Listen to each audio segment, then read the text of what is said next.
Peace, family. Assalamu alaikum. It's your brother Anthony X. We back in the building. Another episode of Tech Building Podcast. When the devil tries to keep you down, you always show up with the strategy. I hope pray everybody is doing well. As usual, I'm pretty excited for this episode.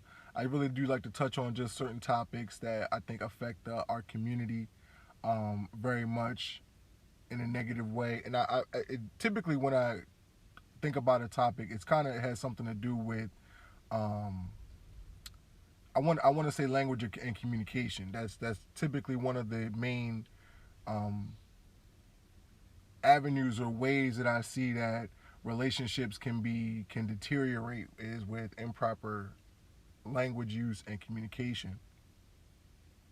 And so, kind of continuing on with that theme, but I do have to take. I have a small pre-subject, if you will, or you know what I'm saying, an introductory subject that I'd like to get over really quick, because again, it's something that's very, very important to me. I guess I'm calling it valuable or admissible information. I know that might sound a little bit weird, but when we're having a conversation with somebody, or we're like, especially where we're kind of like having a debate, or kind of like it's like an argument where like, okay, I don't know, it's kind of difficult to think about, but if you have a position, another person has a position, and you're presenting, you know what I'm saying, you're presenting some information. So like, let's just say a person, they really like to eat fast food, and you're trying to get them to not eat fast food. And so are you trying to tell them about how unhealthy it is? By the way, we already know it's extremely unhealthy. Um, then you're like, this is just an example. This is not an actual fact, but I know there's something along these lines that is actually true. But a person could be like, man, there is 2,000 calories per Big Mac. You only need to have like, men, I believe, only need to have like 2,000 calories per day. You know what I'm saying? Taken in. So when a person presents that piece of information, the person could be like, "Oh, well, how do you know that?"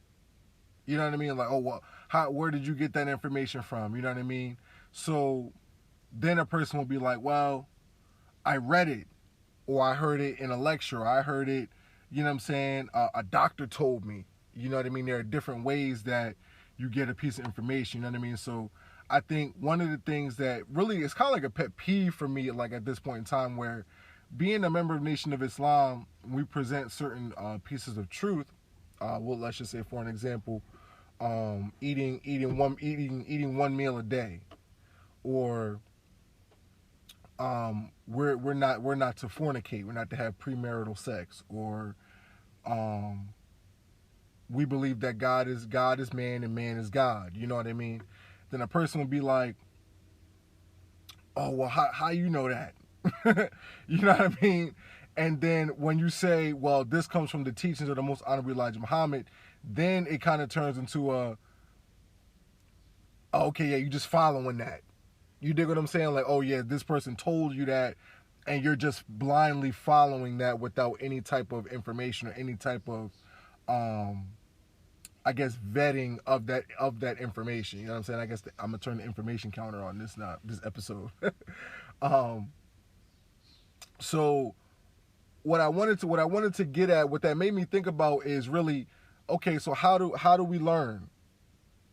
What are the ways in which we get new information, and then we apply it to our, let's just say, our catalog of knowledge, or we apply it to our level of understanding. You know what I'm saying? So typically, you learn something from. I would say I would label this as like media.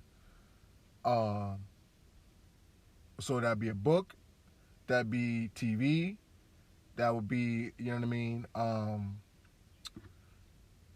I mean, really any type of media in that way, like book, magazine, you know what I mean. Website, social media, where you could pick up types of information. You know what I mean? Where people say, you know, you could just find out how many eggs does a frog lay in a certain time period, or whatever. You know what I mean? And you're like, "Oh, okay, that's an interesting little factoid." And then you having a conversation with you and your friend, you're talking about amphibians, and you're like, "Oh, you know what? Don't you know that frogs can only lay X amount of eggs at a certain amount of time, whatever, blah blah blah." So that is a one way that a person can learn something.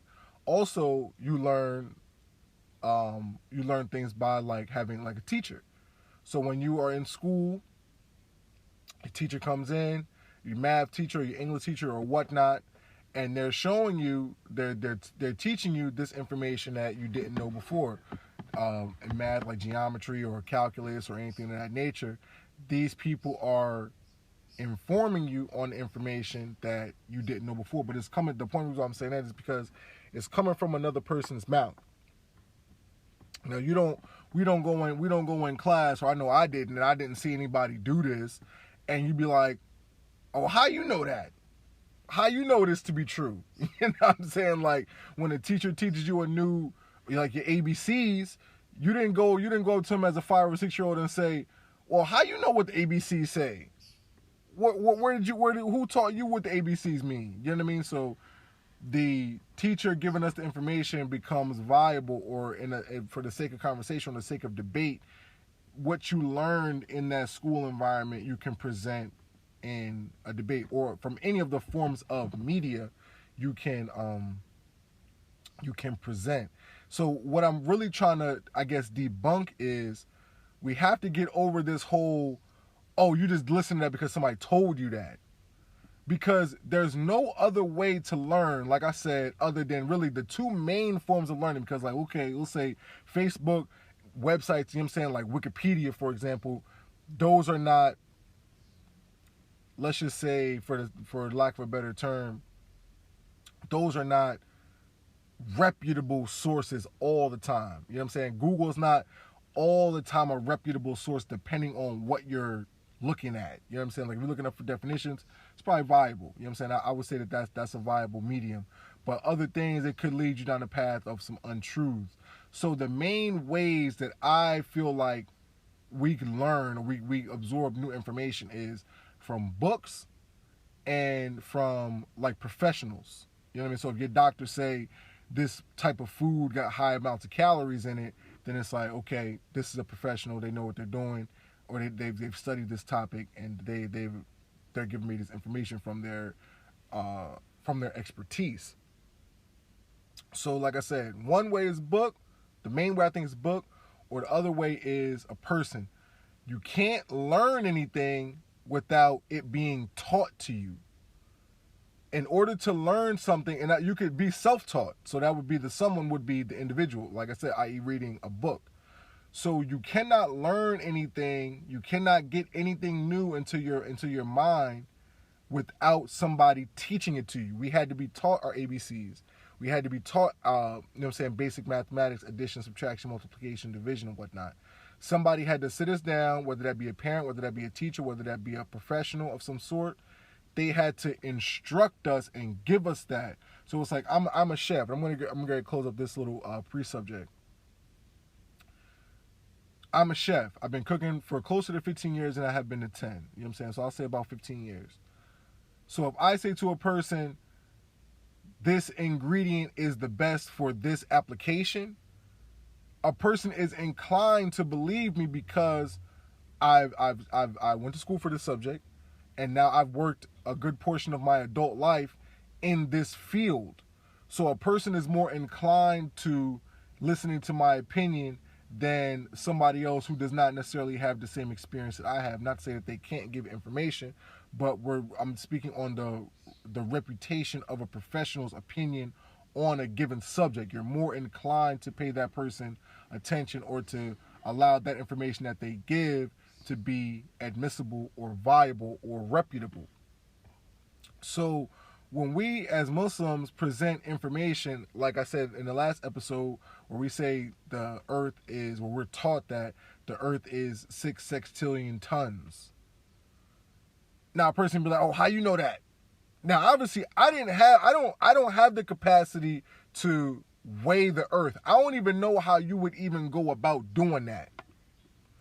We're taught that the earth revolves at a speed of, not revolves at a speed, but travels at a speed of 1,037 miles an hour. I don't even know how you would even begin to calculate the speed of the earth. I don't even know how you would begin to do that. You know what I mean? when I was taught about how to eat to live, or when I was taught about man is God and God is man, these were things that I didn't know anything about. Now, we're talking about real quick, we're talking about God is man and man is God. In the beginning, there was nothing, you know what I'm saying? Then that first thing that came into creation was God, a being of force and power.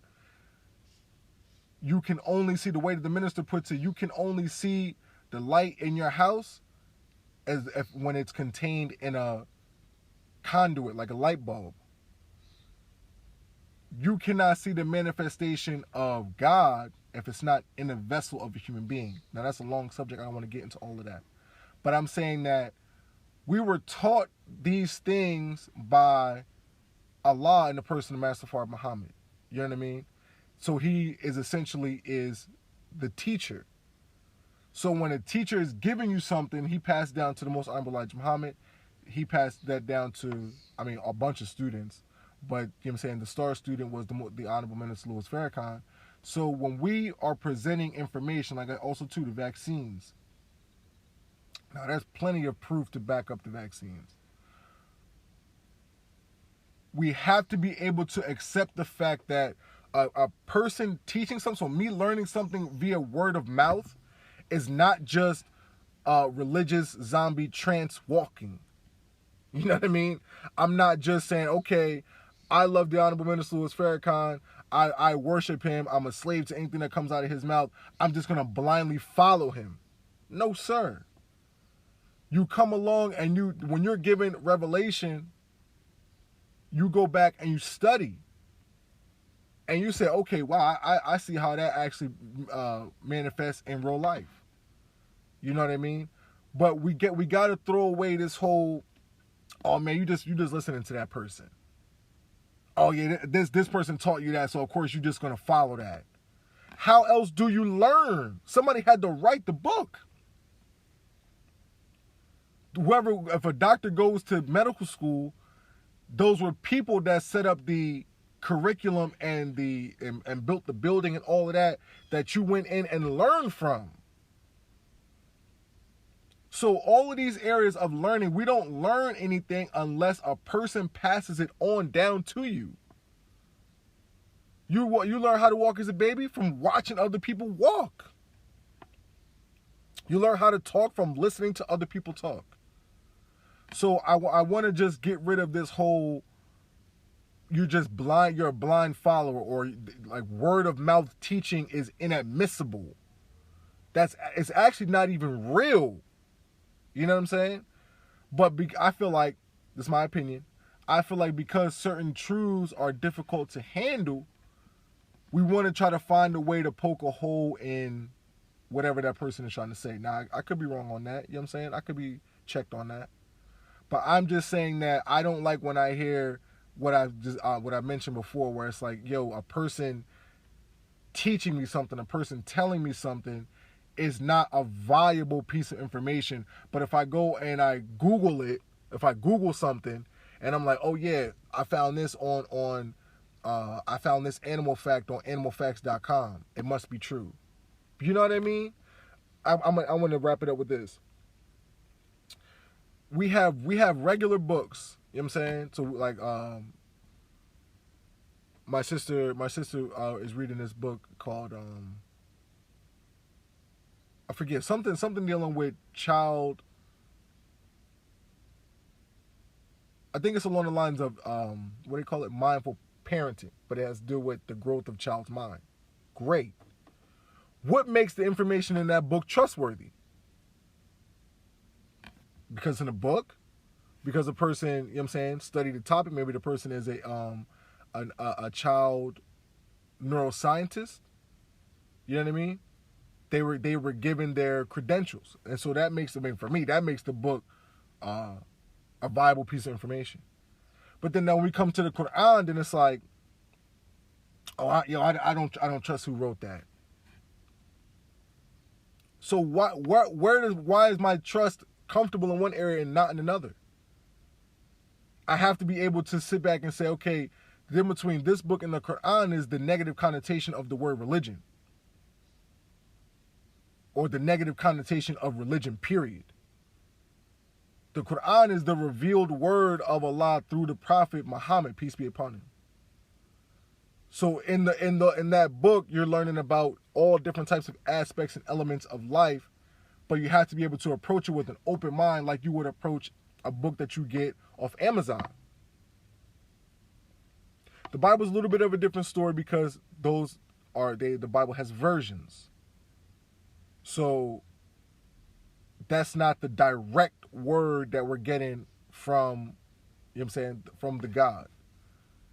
The Holy Quran in that way is the revealed word from the God. So it's a little bit different. But I'm just saying, without going too crazy on that, I'm just saying that we have to be mindful of where we say, I'm comfortable with this information and I'm not comfortable with this information. Why is that? Now, is that an emotional feeling, reason? Oh, I'm not a Muslim, so I'm not gonna read that. But the person that wrote the book that you're reading could be a Christian. I'm gonna leave that alone right there. So I just want to wrap that up by saying we have to get rid of being taught word of mouth is not admissible in the court of public opinion, because the only way that we actually learn is from another person. That's the only way that we actually learn. Book, website, you know what I'm saying, actual human being, all of these things were constructed by human beings, and we would not be able to transfer information if it's not from one person to another person. All right. So get into the actual subject for today. I want to talk about this is a big, I would say, pet peeve of mine, is this whole gender war thing. You know what I mean? So this might be, I might do a second part to this, so I might just break it up into two parts because it could be a longer episode. But the gender war thing, the atmosphere, you know what I'm saying, the world that it is so weird. You know what I'm saying? And it's so destructive that I'm just like, I'll be taken aback by it. So I gotta go to start in this lane. It starts with I won't say it starts with, because I'm not a so-called professional. I don't have the credentials to make a point of that caliber. I feel that a symptom or a problematic area of the gender war is the language that we use. So we know on social media, the saying is, N-words ain't S.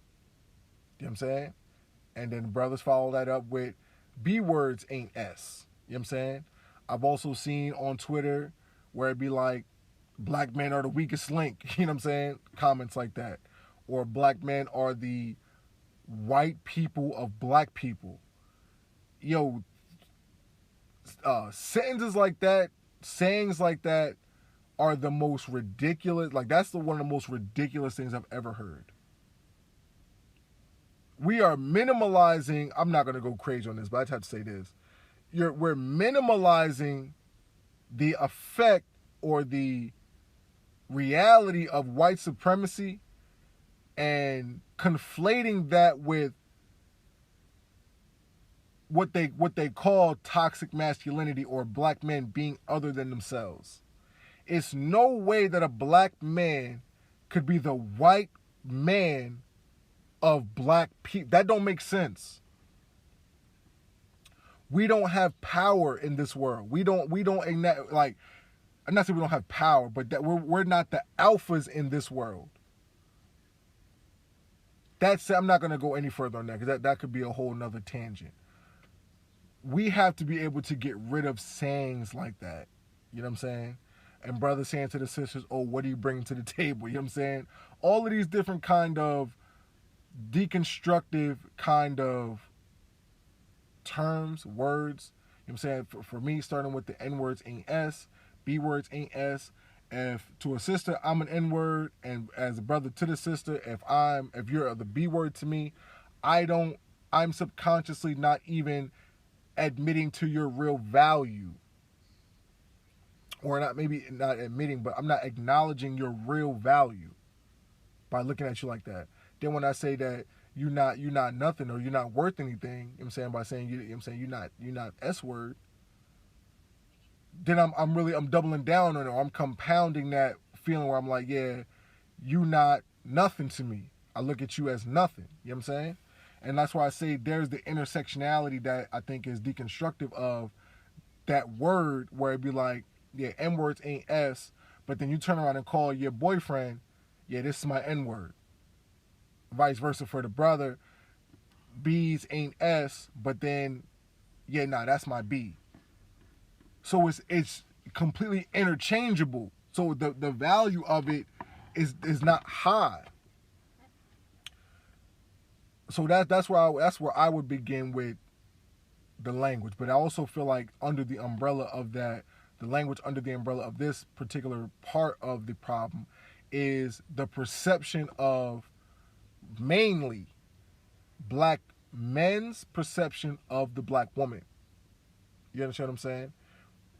Then we say also too that could be vice versa, but mainly the perception of black men to, or the perception of black men have on black women. I don't think I'm saying that correctly, but the perception of black men of black women is a big issue. One of the main issues is, and I'll start from the I would say the latter part before getting to the necessarily the meat of it. We look at, you know what I'm saying, a sister that is maybe dressed in a provocative manner, you dig what I'm saying, using language that is not becoming of, you know what I'm saying, a queen. You dig what I'm saying? And we sit back and say, okay, well, that's, you know what I'm saying, it is who she is. She's the H word, she's the B word, you know what I'm saying? That's how she's behaving. That's how she's carrying herself. She's a thought, you know what I'm saying? She's out here sleeping with multiple men. She got multiple kids by multiple men. That's how she's carrying herself, so that's how I'm going to look at her. You dig what I'm saying? We're taught in the nation that regardless if a woman is not even respecting herself, we are to maintain respect for her. You dig what I'm saying? From our mind. And that's mainly based on, because this is kind of diverging into two ways. I want to touch on the root of these of the particular perception issue second, but I want to come to this first.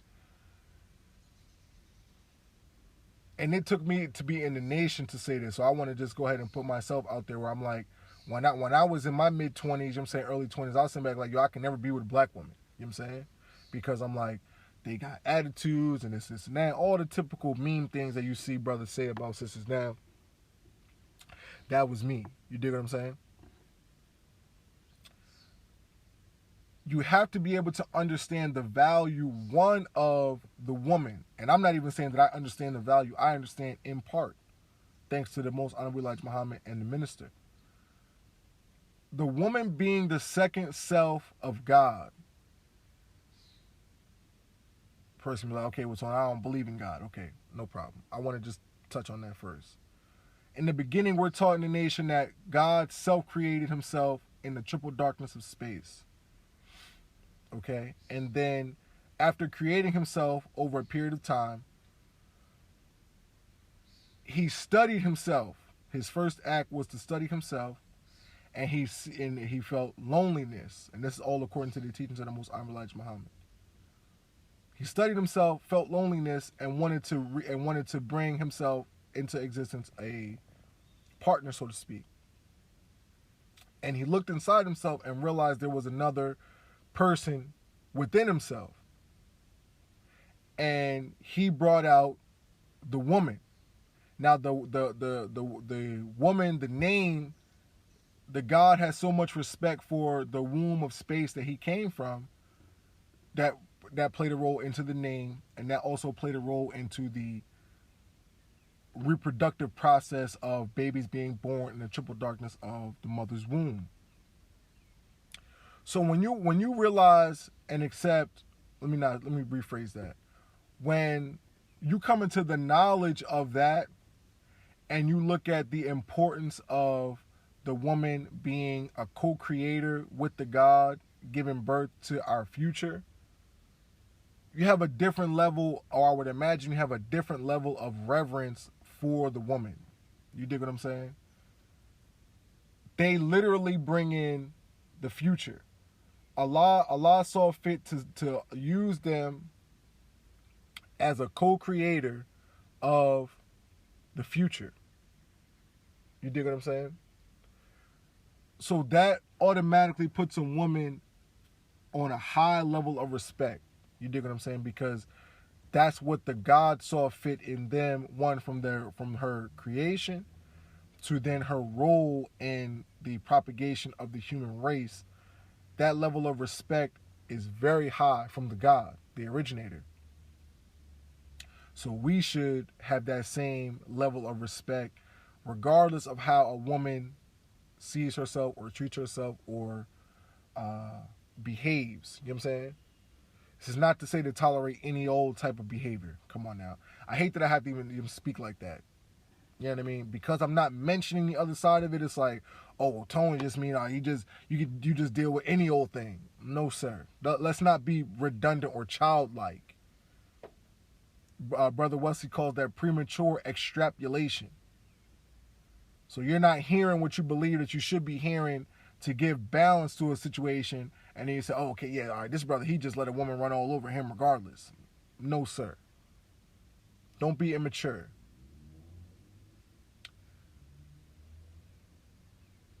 Sisters could possibly also not perceive men in the proper light. And the root of that, because I'm pretty sure brothers have had bad experiences with sisters, sisters have bad experience with brothers. You dig what I'm saying? So that could jade your perception of the opposite sex. But we have to understand the root of that issue is we were born under slavery. We were born under a slave master, and so even though we were not born into direct chattel slavery, we're still born into our former slave master's world and mind. So our mind, our perception of the world is of our open enemy. We got to accept that. I ask people sometimes and I say, have you ever thought about why you like certain things that you like? Why you like to do the certain things that you like to do? Have you ever thought about that? Why you might dislike certain things that you dislike? Do you believe that you just like what you like and you just don't like what you don't like because it's just natural?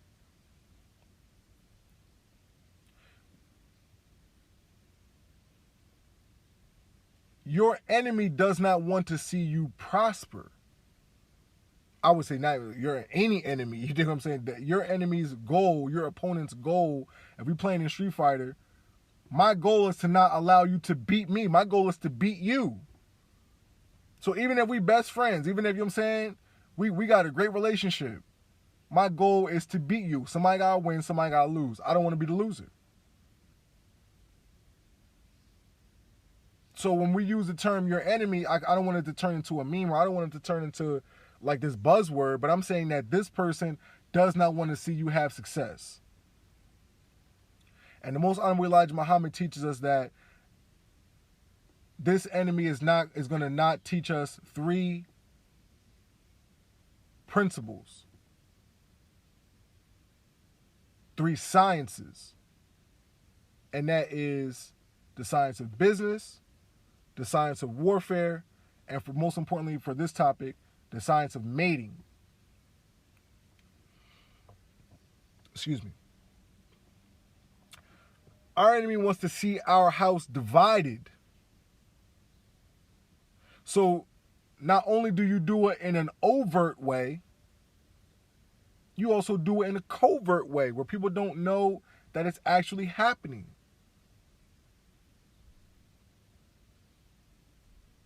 And you do that with using because and so many things going in my mind because this enemy really studies us. We cannot get this thing twisted where it's like, we think that, you know what I'm saying, we just out here moving la-di-da and everything is all cool. We're taught that we're in a war. And a person might look at me and say, okay, well, Brother Anthony, I walk outside every day. I mean, it ain't no bombs being dropped. It ain't no, you know what I'm saying? I don't see no soldiers in fatigues walking down the street with no rifles out and whatnot. It's a what they call a quiet type of war, or a silent war, where you're being attacked on many different levels and you don't even know it. We are being attacked, you know what I'm saying?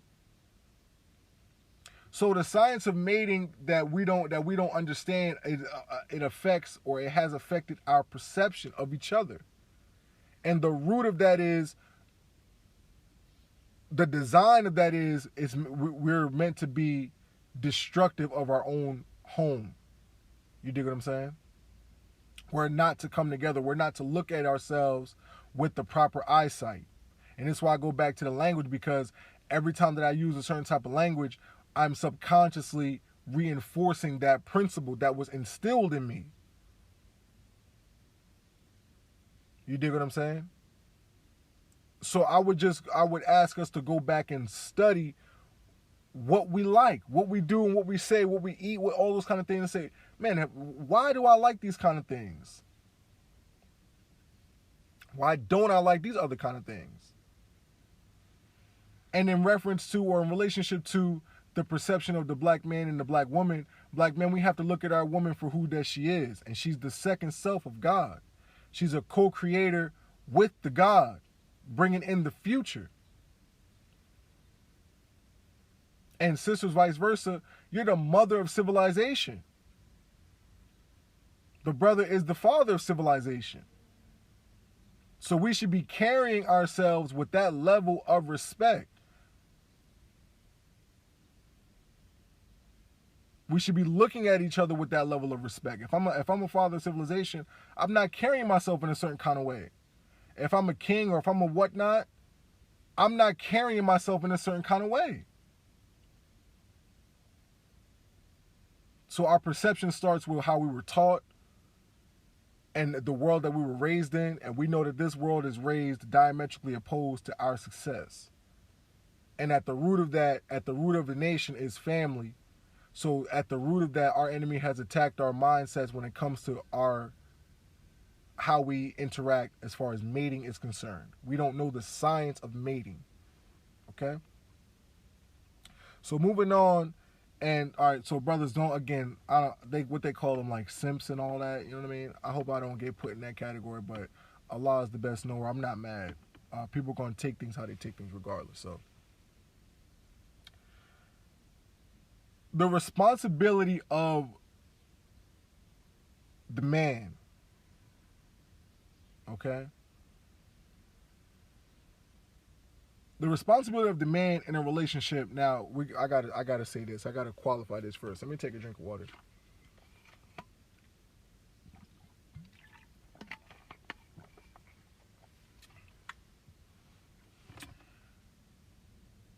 The hierarchy, when I say this, in the hierarchy of the home, it goes for this part of the conversation. Man, woman, child. This is not to say that the woman and the child are slaves. You know what I mean? Again, let's not be childish. In the beginning, we're taught that the God, man, created himself in triple darkness, one atom at a time. Then he created the woman, and then subsequently the woman has a child. So the order of the home, the man is the leader, the woman follows the man, and obviously the child follows the mother. The mother is the first teacher, okay? So I want to get into, as I'm getting into the responsibility of the man, I want to get into a few definitions. Well, just one definition for right now. And that definition would be leader.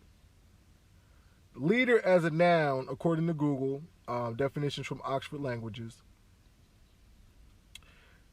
It reads, the person who leads or commands a group, organization, and country. Okay?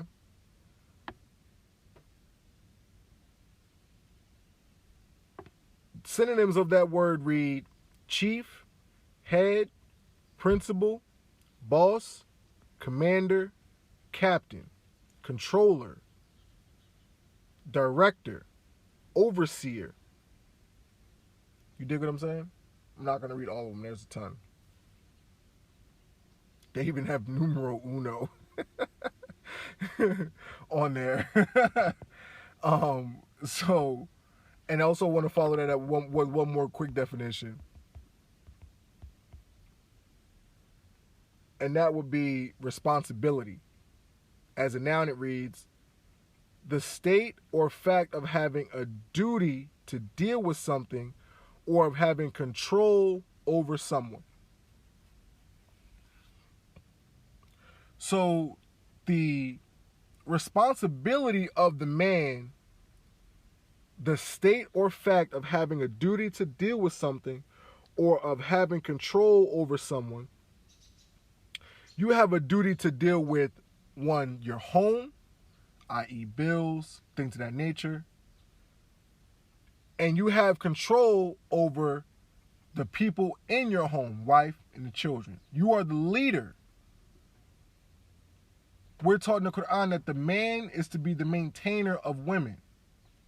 So if your woman is maintaining you, as I've heard the minister say, the house is not going to be balanced. The minister asked the sisters, as he was teaching, he said, sisters, how many of you can say you can truly love a man that you're maintaining? I mean, the sisters, they was bearing witness. They was like, no, sir, I can't do that. You dig what I'm saying? It's not in their nature to do that. That's another element that we have to really understand and study, is the nature of things. The nature of the black man, the nature of the woman, the nature of the white man. You dig what I'm saying? Naturally, brothers, we are leaders, and that has to do with our biochemistry. Again, I don't want this to be like a 3-hour talk. You know what I'm saying?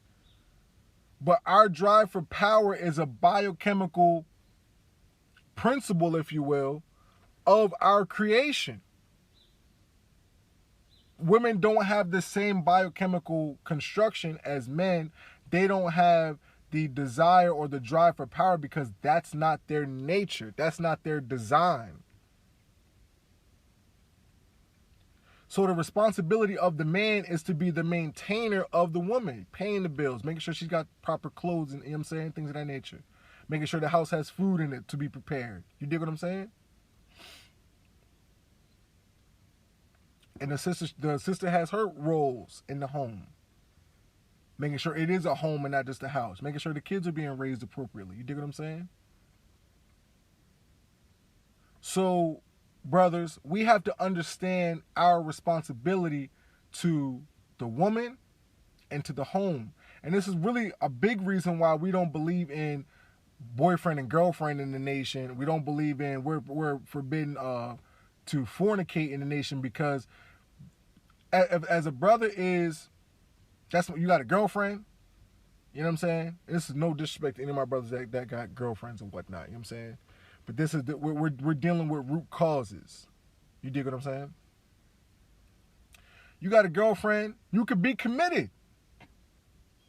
You could be, you know what I'm saying?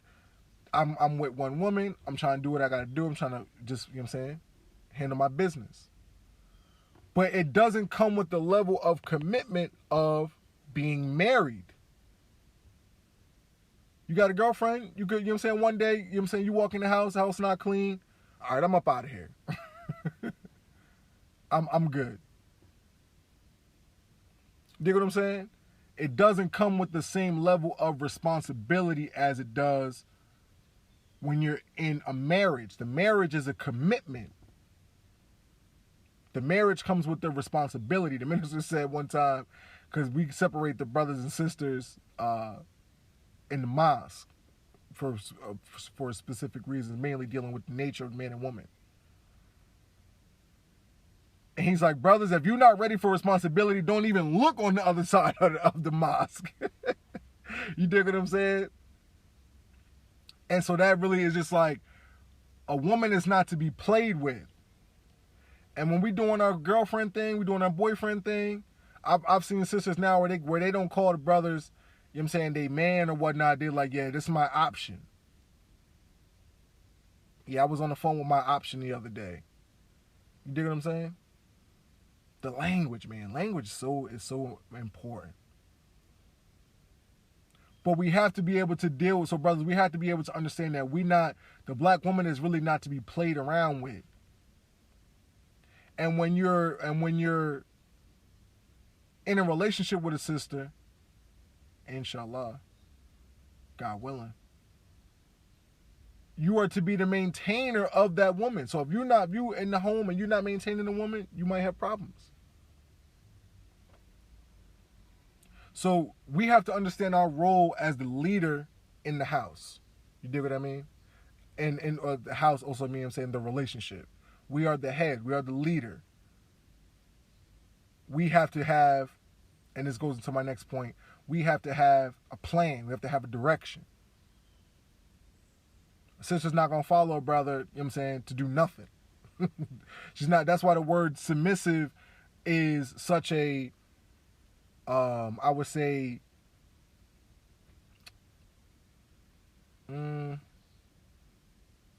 it's a touchy type of subject matter, because a sister is not designed to submit to ignorance, as the minister teach. She's not going to follow you. The woman's nature is to be a helpmeet, M-E-E-T, not M-E-A-T. She's to be a helpmeet and a brother who has a mission, who has a job, who's on his deen. She's not there to submit to ignorance. Minister said, if you're going to be with a sister, you have to have wisdom. You can't lead a woman in ignorance. She's not going to submit to that. Okay? So this leads to my next point, and we're getting ready to wrap it up.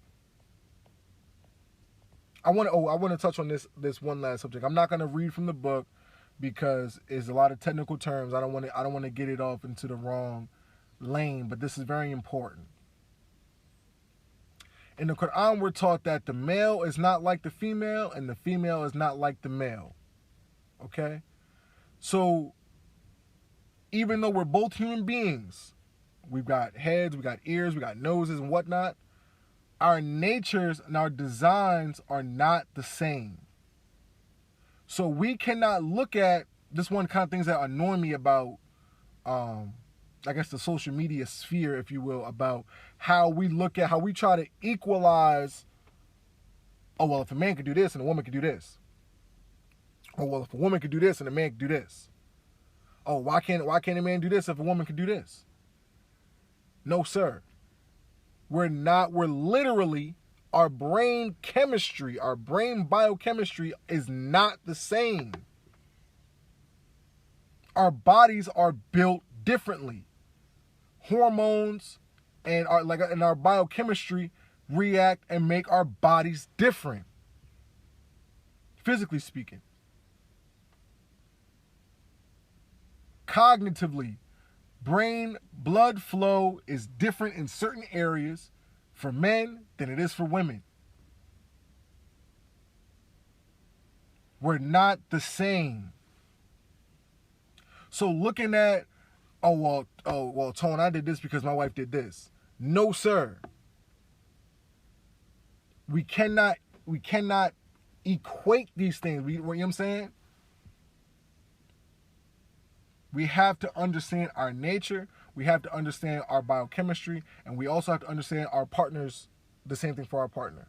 You dig what I'm saying? Because those kind of things, without doing the knowledge, doing the research, understanding the science, again, the science of mating, without understanding that, you're going to have problems.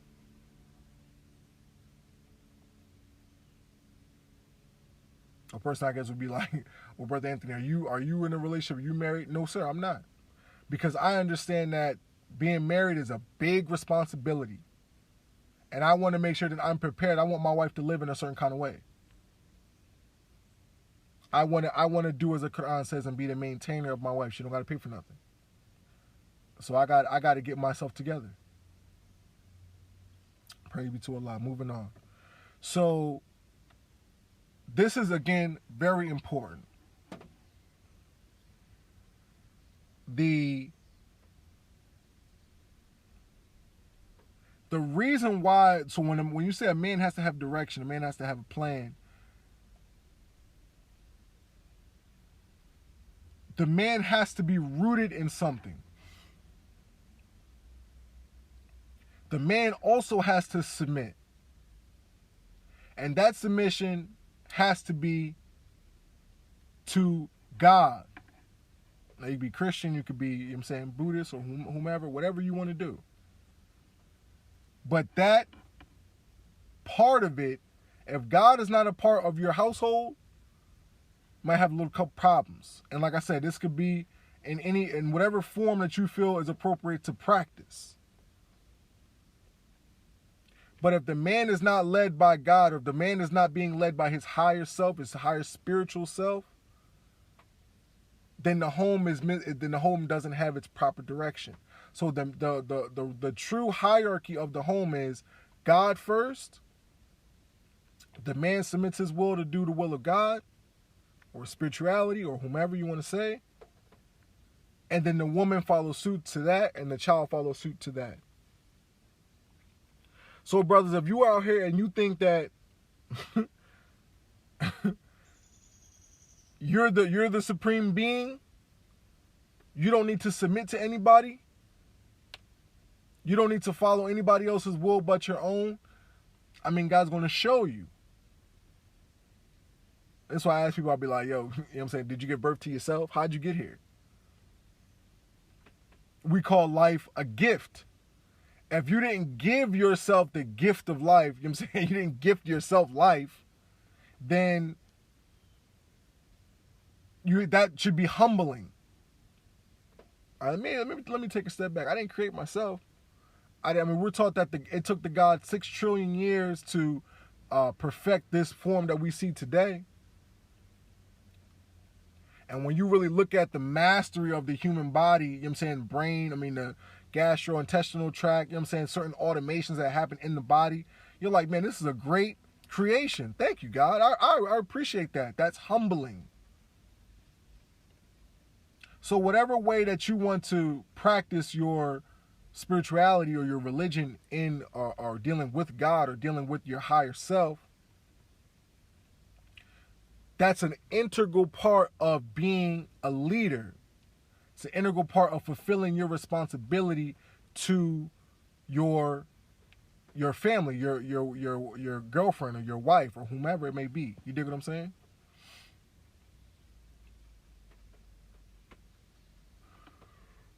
Excuse me.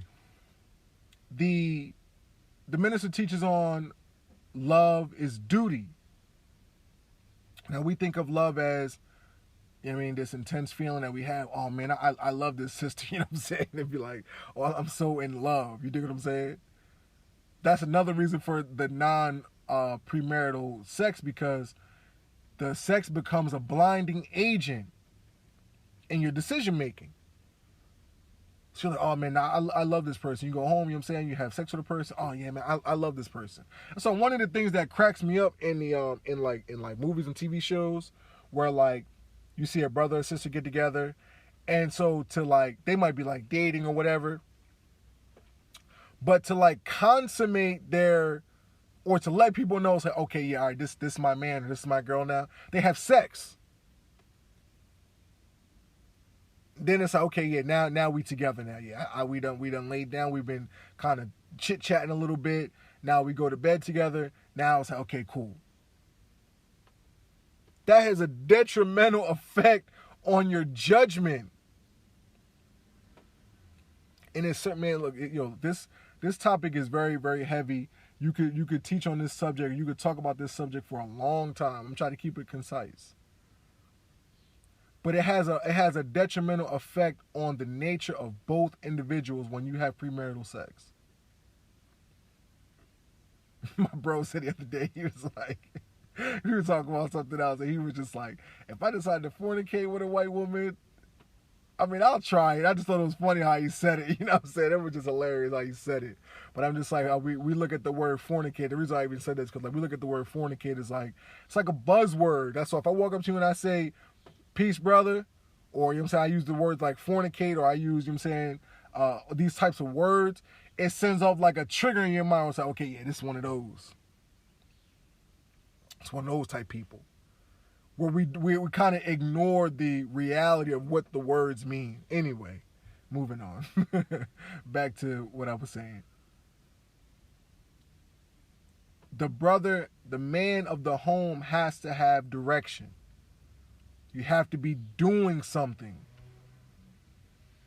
And so a brother might listen to this podcast and say, oh, well, Tony, you going in on the brothers like, well, what does the woman have to do? Well, as I'm taught in the nation, the teachings of the Most Honorable Elijah Muhammad, the work of the Most Honorable Elijah Muhammad is dealing 75% with the woman. You dig what I'm saying? 25% dealing with the man. You dig what I'm saying? But for me, my perspective, as a brother to another brother or to my brothers, we have to understand the need for discipline, the need for submission to the will of God. Well, before the submission, the knowledge of God. The knowledge of God, the knowledge of self, and the knowledge of our enemy. We got to have that. So for my brothers out there that's not, you know what I'm saying, particularly religious or spiritual or whatnot, excuse me. When we're sitting down and we're having these conversations with sisters, we have to understand ourselves. Knowledge of self. We have to know what our flaws are, where we fall short at. You know what I mean? We have to be able to understand that. Even before we even get to the table to talk about, well, this is not doing this right, or this is not doing this type of thing right. You dig what I'm saying? Yes, women have responsibility. Women have roles. Women have things that they need to be doing as well in a relationship. But I feel as a man, as a brother, I feel that there are definitely a lot of things that we need to check on our side of the court first. Being leaders. When you're the leader, you don't go to the, you know what I'm saying, when you're the quarterback and you lose, you don't blame it on someone, on another, you know what I'm saying, wide receivers or the O-line or whatever. You take the responsibility. That's what being a leader is. Now that don't say your O-line can't, you know what I'm saying, if they trash, they don't deserve any blame and all that, you know what I'm saying? No, sir, I'm not saying that. But we have to check our background to me first. And then when we go to the table, then it's like, okay, now we're having a dialogue. Now we're having an open dialogue. And from what I've been taught in the nation, when a brother is being of himself and he is acting in accord with his nature, and I just bear witness to this, the woman, she can't help herself but to follow the man. And I challenge any brother that is in a relationship with a woman, try it out. Be the maintainer. Be a hard worker. Be led by something. Have a plan. Have a goal. Work towards that goal. Watch what happens. It's in the design of the woman to follow the man. So that's how we gain control again of our situation, by regulating and checking ourselves. There was a lot more I wanted to get to in this episode, you know what I mean? But I want us to just understand really the responsibility of the man, what our role really is. And I think it really starts with our perception of the woman and really our perception too of ourselves. 2 books that I really would recommend. And I mean, to me, outside of the Quran, you know what I'm saying, so everybody not religious, whatever. Why you gotta be religious to read a book? I'm sorry, like that. These little things, like these little things that keep us away from gaining knowledge. We gotta knock these walls down. Anyway, 2 books that I feel like are must reads. One is, well, it's really a series. So the first book, these are both by Brother Dr. Wesley Muhammad. Oh, so I don't want to read no book by no man named Muhammad. Okay, bro. Okay. You want $1,000 or you want $100? If your job was sitting back and they was offering you, they said, okay, brother so-and-so, we could pay you a $500,000 salary or we could pay you a $50,000 salary. Which one are you going to pick? The answer is pretty obvious. But the reason for you asking that question is the principle, why are you accepting the higher amount of money? That answer is also pretty obvious. So if knowledge is power, right? And we know from the locks, it's money, power, respect, right? So knowledge equals power. And the more power that I have, that's fulfilling my nature. You know what I'm saying? That's something that I want to do. I have power. I have dominion over my, you know what I'm saying? Area, my land, whatever the case may be. So knowledge is one of the highest forms of currency that we can have as people. So why, if I'm offering a piece of literature, why would you turn down that potential power?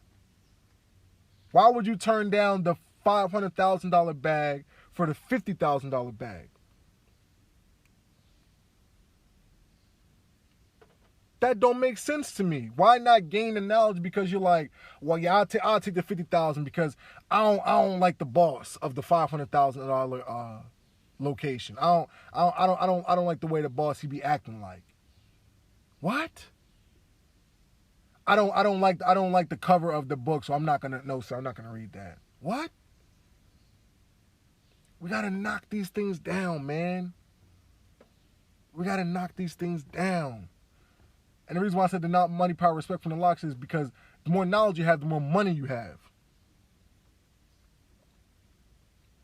If I go and work in a restaurant, I make X amount. I go to culinary school, graduate with a degree, then I'm automatically making a certain amount of money. I'm not working for X amount of money that I was before. So the knowledge is the true currency. The more knowledge I have, the more money I make. The more money I make, the more power I have. And so on. So we have to be able to get the knowledge. Brothers. Anyway. So the two books I recommend is Understanding the Assault on the Black Man, Black Manhood, and Black Masculinity by Brother Dr. Wesley Muhammad. This is a scientific read. It's not religious or dogmatic. Oh my goodness, religion and dogmatic talk. Come on, man. Stop being childish. Then also it's part 2 of the book. It's called The Pot Plot. It's Understanding the Assault part 2. This brother goes in and really, it's a slew of, I don't think that's a good word, is a plethora of great information about how our enemy attacks us very subliminally, very quietly, where we don't even know our very God hormone, testosterone, that's the words brother used, is being attacked by our enemy. Must reads. Gotta read that. Okay? So family, I greatly appreciate your time. I salute anybody that stuck around this long. I greatly appreciate everyone that supports Tech Building Podcast. Like I said, I have some things in the works. The new YouTube name is Tech Building Network. I'm looking to produce a cooking show and a whole bunch of other things that I want to bring to the platform. So follow me on Twitter at Tech Building Pod, or you can find me on YouTube at Tech Building Network.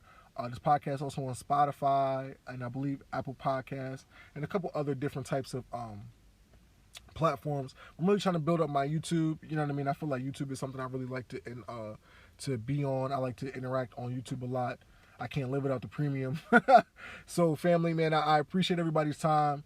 Let me know what you think about this topic, gender wars. I could have spent another hour going in on the different elements of what I feel like could have been covered, but I feel like this was good enough to start. You know what I mean? And so I pray everybody has a great rest of the day. Thank you so much for the support. And man, may Allah continue to bless you all. Assalamu alaikum. Peace.